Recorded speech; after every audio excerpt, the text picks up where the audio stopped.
Good morning guys. आज सकाळ-सकाळी आम्ही लोणचे वगैरे भरून घेतले होते आणि पटापटा तयारी करून आम्हाला जायचं होतं आज बाहेर. म्हणून मी लगेच रेडी झाले आणि रेडी झाल्यानंतर मग मस्तपैकी गाडीत बसले. आम्ही निघालो होतो आज निफाडला जाण्यासाठी, कारण माझ्या मोठ्या मामाकडे होता माझा धोंडा. मग काय निफाडला आल्यावर इथे रत्नूंसाठी फायनली आम्ही कपडे सिलेक्ट केले, कारण रत्नूंना काही लवकर कपडे आवडतच नाही.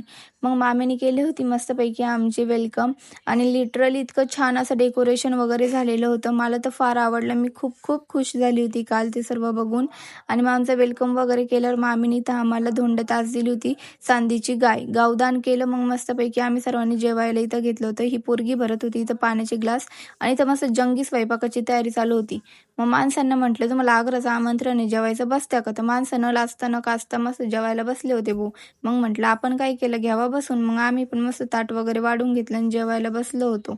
मग काय जेवणात आमरस, आमटी, भात, कुरडई, मांडा असं मस्त भारी जेवण झालं आणि मग लगेच आम्ही निघालो. मग निघाल्यावर काय इथं मस्तपैकी आम्हाला हे मंदिर लागलं होतं आणि मग येताना रात्रच झाली होती. मग रात्री मस्त चहा, नाश्ता वगैरे केला फक्त आणि चायनीज वगैरे खाऊन मी आजचं जेवण कंप्लीट केलं होतं. तुम्हाला याचा पूर्ण ब्लॉग मी YouTubeला, Instaला टाकलेला आहे. नक्की बघा. Bye bye.